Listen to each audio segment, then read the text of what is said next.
Bonsoir à tous, bienvenue sur Monaco Info pour une nouvelle édition du 19h. Parmi les grands titres que nous développerons dans ce journal, quelle est la situation aujourd'hui en Italie? Il y a un an, le pays était considéré comme l'épicentre de la crise sanitaire en Europe. Hier, il est devenu le 7e pays au monde, le 2e en Europe à franchir le seuil des 100 000 morts. Nous retrouverons à Rome le correspondant de France Télévisions, Alban Micosi. Les retours de vacances sont très redoutés sur le front de l'épidémie de Covid-19. Le message de prudence et vigilance a-t-il été entendu après les congés de février? Avez-vous été nombreux à vous faire dépister? Reportage à suivre. Le Monaco Economic Board organisait aujourd'hui une conférence virtuelle sur la situation économique mondiale, un rendez-vous traditionnel avec la compagnie française d'assurance pour le commerce extérieur pour permettre aux membres du MEP de prendre le pouls des opportunités d'investissement en fonction des pays, mais aussi des secteurs. Le chef économiste de la COFAS, Julien Marcilly, sera notre deuxième invité et nous révélera les grandes tendances actuelles sur fond de crise.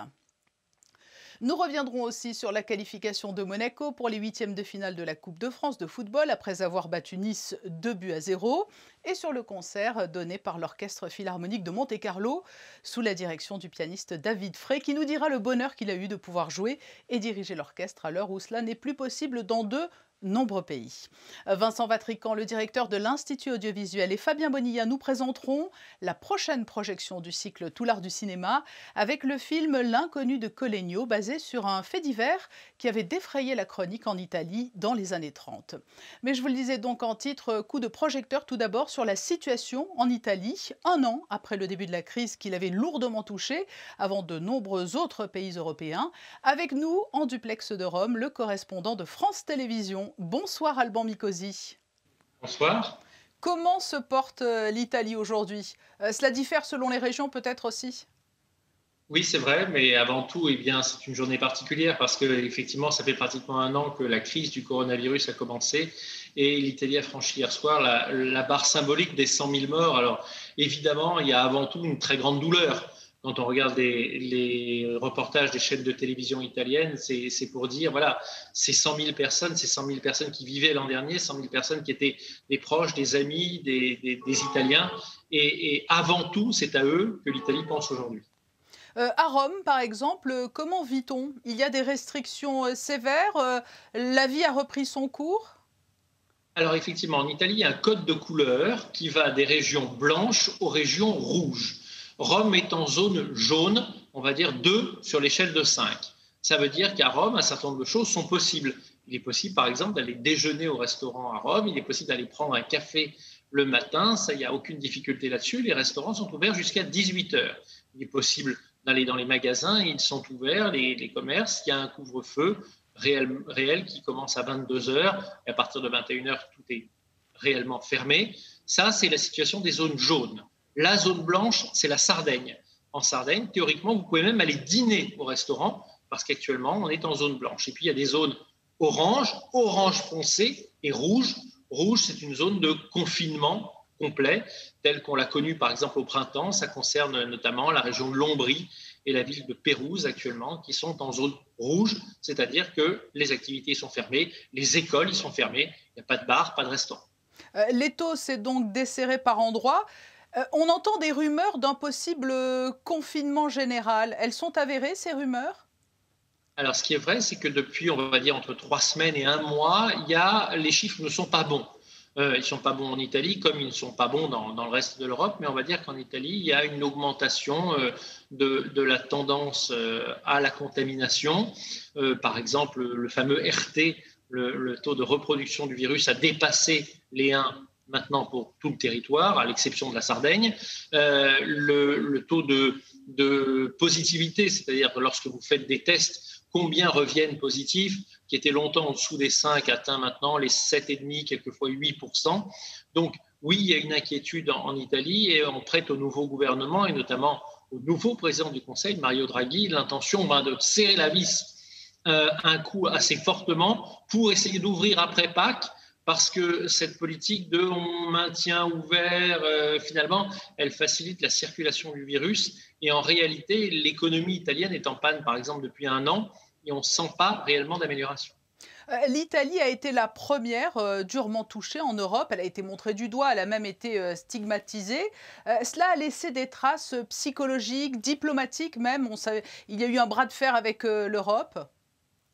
Alors, c'est deux choses différentes, mais oui, quand vous dites que l'Italie a été montrée du doigt, c'est vraiment l'impression que les Italiens en ont, notamment dans le nord du pays. Vous savez, quand on parlait de la région de Bergame et qu'on constatait le nombre de décès considérable et qui ne faisait qu'augmenter, il y avait encore des médecins français qui disaient oui, mais c'est parce que c'est l'Italie n'est pas bien équipée, etc. etc. Mais c'est faux.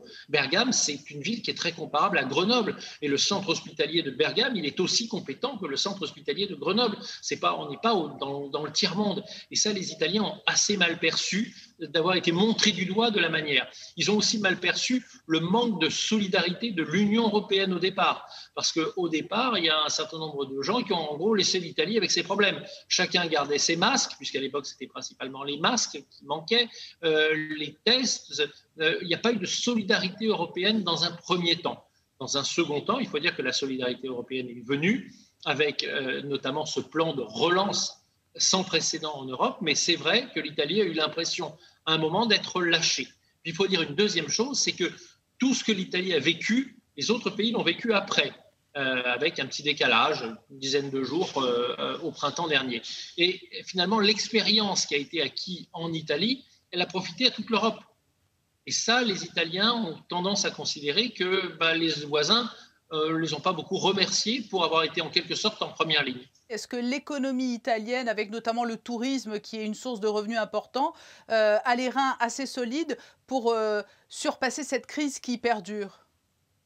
Alors clairement non. Le tourisme en Italie, c'est 15% de l'activité économique, mais en réalité c'est bien plus. 15%, c'est seulement l'apport des touristes étrangers. Et après, évidemment, il y a des Italiens qui voyagent en Italie. Or, actuellement, il est impossible de passer d'une région à l'autre. Réglementairement, on doit rester dans sa propre région. Il faut avoir un motif valable pour se rendre dans une autre région, soit un motif professionnel, soit un motif véritablement important. Sinon, vous restez dans votre région. Et effectivement, vous allez dans les grandes villes italiennes, je pense à Florence par exemple. Florence est une ville qui vit d'un tourisme culturel, artistique, de personnes souvent âgées qui viennent d'Europe principalement. Le tourisme à Florence, à 90%, n'existe plus. Les hôtels, on compte à Florence, il y a à peu près 500 hôtels, il en reste une dizaine d'ouverts, une dizaine sur 500. Ça veut dire clairement que l'économie italienne a été touchée de plein fouet et qu'elle aura de très très grandes difficultés à s'en remettre. Oui, c'est vrai. Et sur le front sanitaire, on parle de la vaccination notamment comme seule issue possible à la crise. Il y a les gestes barrières. Est-ce que les Italiens sont respectueux de toutes ces contraintes sanitaires? Alors, beaucoup plus qu'on pourrait l'imaginer. Vous savez, on pense aux Italiens un peu qui prennent un peu des libertés avec les règles. Et en fait, c'est pas du tout ça. Les Italiens ont été très profondément meurtris, comme on a dit, par ce qui s'est passé l'an dernier et par le nombre de décès au printemps dernier, également par le nombre de décès, 100 000, encore une fois, constaté aujourd'hui. Il y a un grand respect des règles en Italie.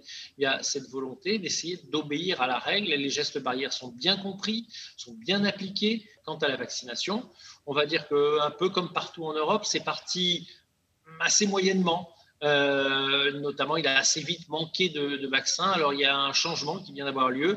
Mario Draghi a nommé un général, un militaire, à la tête de la distribution du vaccin en Italie pour que, on va dire, la chaîne logistique fonctionne mieux. Alors, est-ce que ça va être suivi d'effet? On l'espère, enfin, les Italiens l'espèrent.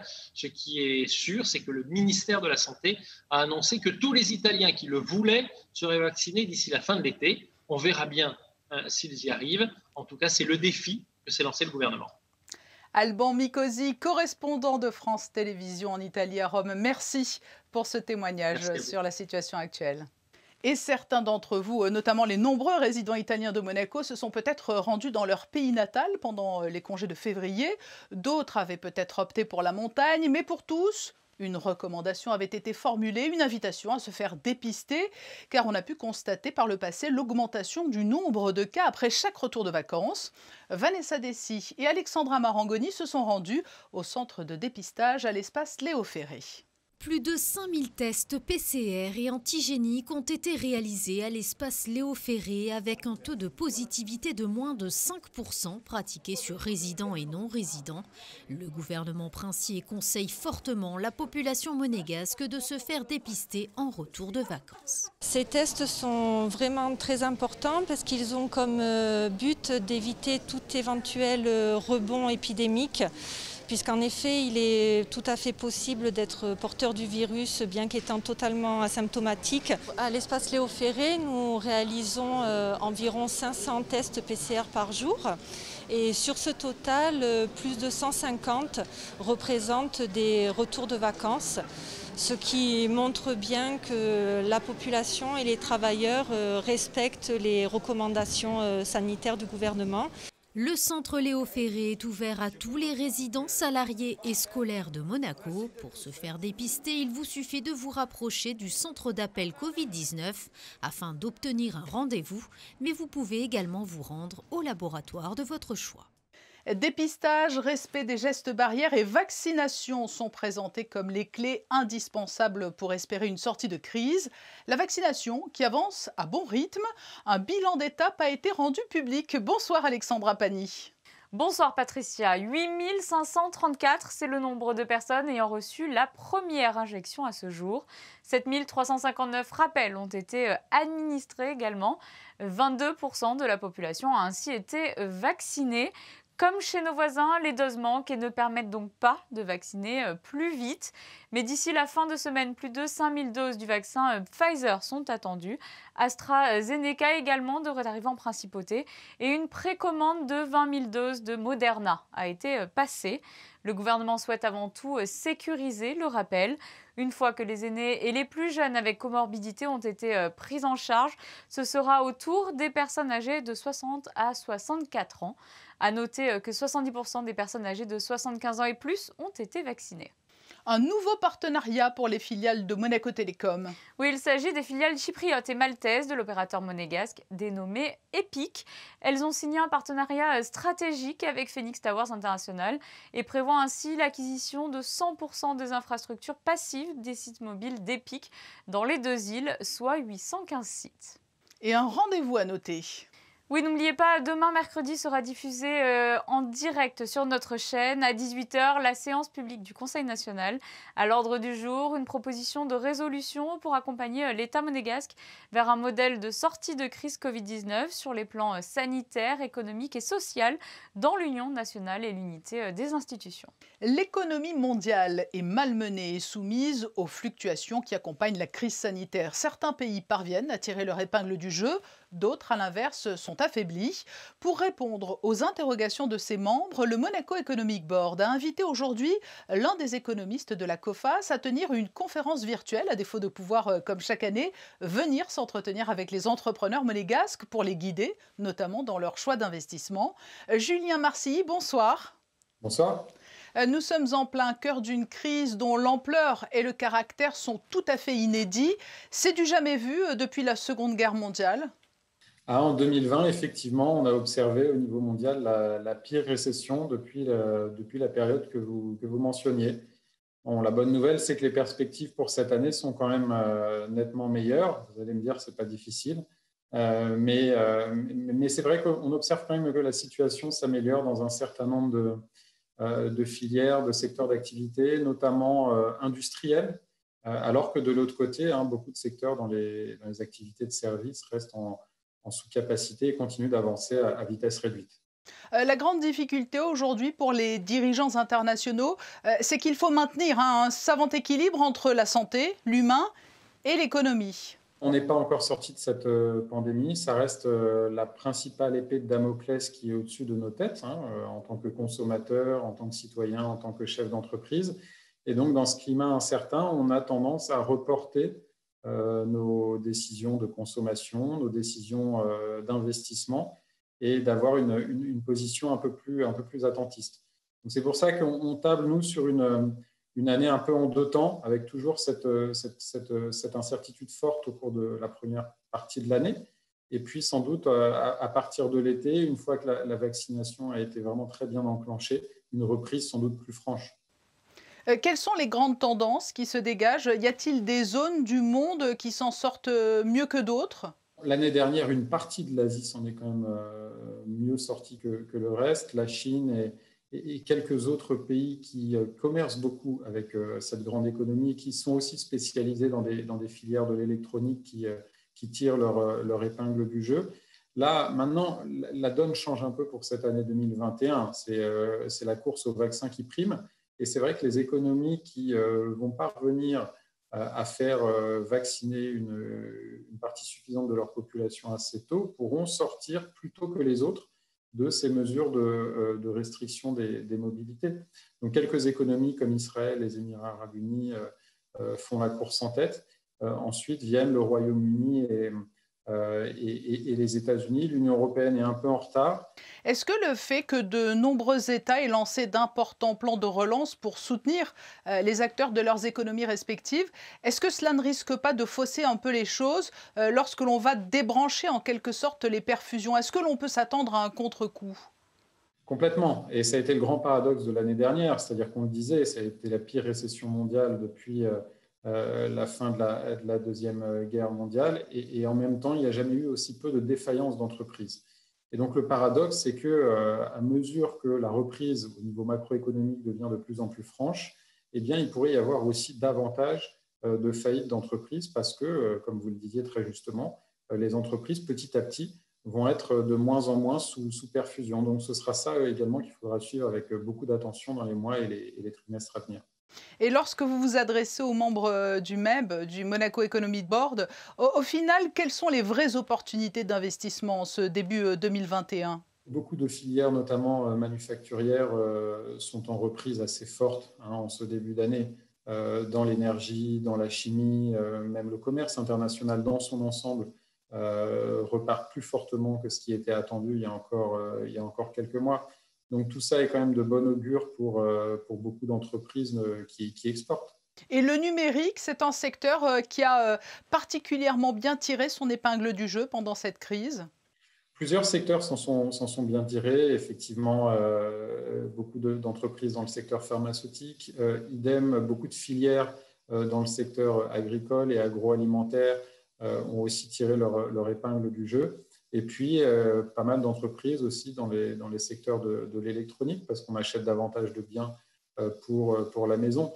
Donc, c'est pour ça que c'est une reprise qui est très, très inégale, avec d'un côté des entreprises qui vont rester en sous-capacité, qui vont continuer d'avancer à vitesse réduite pendant encore pas mal de temps, et puis de l'autre, d'autres qui sont déjà en train d'avancer très vite. En conclusion, on a le devoir aussi de rester optimiste. Complètement. Encore une fois, on le voit depuis le début de cette année. On a quand même de bonnes surprises, au niveau économique et puis au niveau sanitaire, même s'il y a toujours énormément d'incertitudes quant au processus de vaccination, quant à l'évolution de la pandémie. On a quand même l'impression qu'on est plus proche de la fin et on le voit avec certains pays qui vaccinent assez rapidement. Julien Marcilly, chef économiste de Coface, merci pour cet éclairage sur la situation économique mondiale. Merci à vous. Alexandra Pani nous a rejoint pour évoquer les autres informations du jour et cette belle victoire tout d'abord pour les footballeurs monégasques 2-0 face à Nice. 2 buts qui ont permis aux Monégasques de l'emporter face à leurs voisins niçois en 16e de finale de la Coupe de France. 3 victoires en 3 derbys. Ouverture du score en première minute par Kevin Volland. C'est en 87e minute que le score final sera scellé avec la frappe de Ruben Aguilar. Au chapitre culturel, des reports à noter. Oui, Patricia, après un premier report l'an dernier, la tenue de la 66e édition du Bal de la Rose ne pourra être maintenue cette année non plus. Pour découvrir le thème Bollywood imaginé par Christian Louboutin, il faudra patienter jusqu'au 19 mars 2022. Des changements également pour le cycle de conférences de la Fondation Prince Pierre de Monaco. Effectivement, notez bien les modifications des 2 dernières conférences de la Fondation Prince Pierre. Celle de Georges Vigarello, initialement prévue à Paris, se déroulera finalement le lundi 12 avril au Théâtre des Variétés ici à Monaco, autour du thème « Le renouvellement de l'hygiène avec le XXe siècle, les contributions du prince Albert Ier de Monaco ». Autre rendez-vous, la conférence de Sylvie Germain autour de l'acoustique de l'écriture est reportée au 17 mai, toujours au Théâtre des Variétés. C'est noté, Alexandra. Ce week-end, les mélomanes ont pu écouter l'Orchestre Philharmonique en concert à l'Auditorium Régnier 3. Une belle bouffée d'air pour le public, mais aussi pour les artistes qui savourent ce bonheur de pouvoir jouer alors qu'ailleurs, cela n'est plus possible depuis de longs mois. C'est un reportage de José Sacré et Serge Prémont.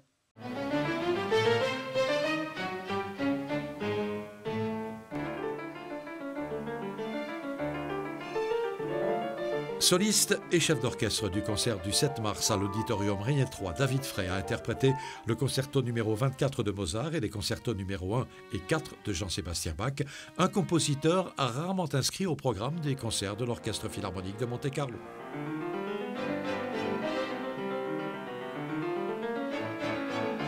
Beaucoup d'orchestres philharmoniques comme celui-ci peut-être hésitent aujourd'hui à jouer du Bach. Moi, je serais plutôt à les encourager parce que je pense que maintenant que cette révolution a eu lieu, on est au courant de toutes les avancées, de tous les apports importants qui ont été faits. Mais je crois qu'il est tout à fait possible aussi de jouer avec des instruments modernes, cette musique-là. Le style n'est pas qu'une affaire d'instruments, c'est une affaire d'articulation. Et le style n'est pas lié seulement à la sonorité. C'est plus complexe que ça, si vous voulez. Donc moi, je pense en plus que c'est un travail qui fait du bien à un orchestre.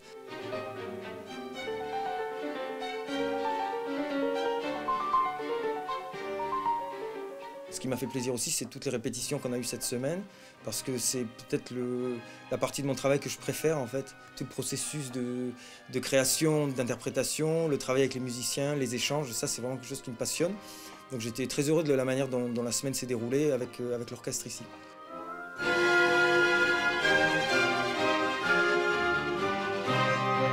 Comme le disait Proust, la musique, ça serait l'idée de ce langage qui serait la communication des âmes.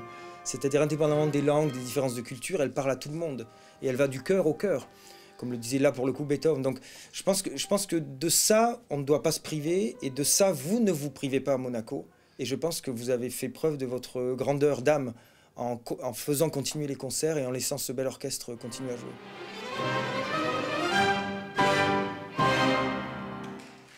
Une idée de sortie pour le week-end prochain, les projections Tout l'art du cinéma de l'Institut audiovisuel. Le film L'inconnu de Collegno sera projeté samedi à 15 h au Théâtre des Variétés. Vincent Vatrican et Fabien Bonilla nous le présentent.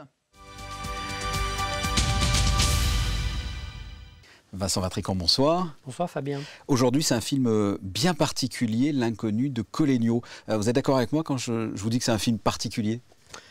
C'est un film réalisé par une jeune artiste qui est issue de l'école d'art du Fresnoy à Tourcoing,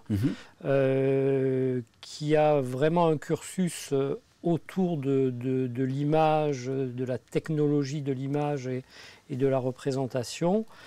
Et c'est vrai que ce film, qui est son vrai film, enfin son premier grand film au sens de la durée, est un film étrange puisqu'il s'interroge sur la question de la personnalité et de la mémoire. Ce qui n'est pas très fréquent dans le cinéma, si on veut bien qualifier ce film de cinéma. Il est un peu à la lisière entre le film d'art et le film de cinéma. C'est ça, donc c'est une artiste, mais qui réalise un film qui est basé sur une histoire vraie. Tout à fait. Collegno, l'histoire de Collegno est celle d'un homme qu'on découvre un jour sur une place en Italie, à Turin, et il est visiblement frappé d'amnésie. Il ne se rappelle plus qui il est, point de départ du film. Histoire qui avait fait couler beaucoup d'encre dans la presse italienne à l'époque, c'était sous Mussolini. Et chacun avait grosso modo sa propre opinion. Mais oui, il s'agit d'un tel, bien sûr, je le connais, je le reconnais. Et puis d'autres partisans d'une autre histoire. Non, non, mais pas du tout. C'est un tel. Et d'ailleurs, sa femme a témoigné. Voilà. Qui croire? Quelle est la vraie histoire? Et c'est ce qu'interroge ce film. Et c'est un film en partenariat avec le NMNM, le nouveau musée national de Monaco. Vous collaborez souvent ensemble? Au moins une fois par an sur ce label film d'artistes. Donc c'est souvent le nouveau musée qui propose justement des artistes qu'ils suivent depuis plusieurs années et nous propose en effet des films lorsque ce sont des artistes qui s'intéressent au cinéma ou de façon plus générale à la vidéo. Un mot sur la réalisatrice. Alors je ne sais pas si on dit réalisatrice ou artiste du coup, mais Mehder Fortuné. Qu'est-ce qui vous a plu dans sa réalisation? Comme je vous l'ai dit, elle arrive par le biais du cinéma, puisque disons que certains diront film d'art, moi j'aime bien le tirer du côté du cinéma. Elle se pose des vraies questions de mise en scène.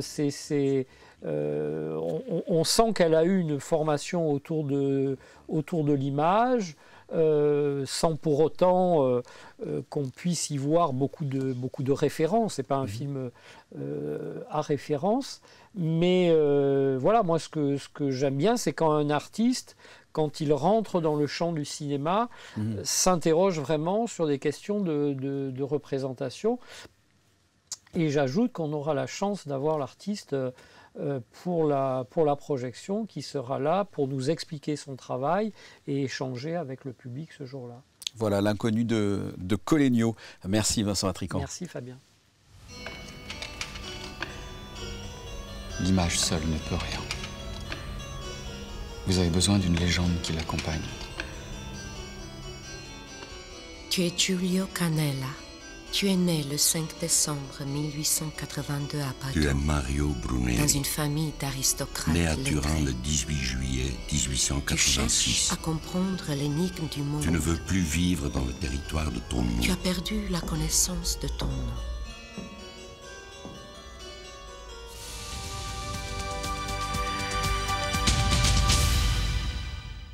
L'inconnu de Colegno, samedi 13 mars donc à 15 h au Théâtre des Variétés. Nous allons prendre connaissance des prévisions météo pour la journée de mercredi. Qu'est-il prévu, Alexandra? Un retour franc du soleil, Patricia. Un léger voile nuageux sera à noter tout de même sur l'après-midi. Les températures seront de saison, fraîches le matin avec 6 degrés d'annoncé et 13 degrés au plus chaud de la journée. Le soleil se lèvera à 6h50 et se couchera à 18h30. Nous fêterons les Viviens. Ça sent décidément le printemps avec ces belles températures et ce soleil. Et qui dit printemps en approche dit retour des allergies pour certains. Demain, le docteur Marjorie Loriou, allergologue au centre hospitalier Princesse Grace, sera notre invitée. Elle nous distillera de précieux conseils. Et nous nous quittons sur des photos de circonstances, de belles photos de cette nature qui peut parfois nous jouer des tours au printemps. À demain 19 h, très belle soirée à tous.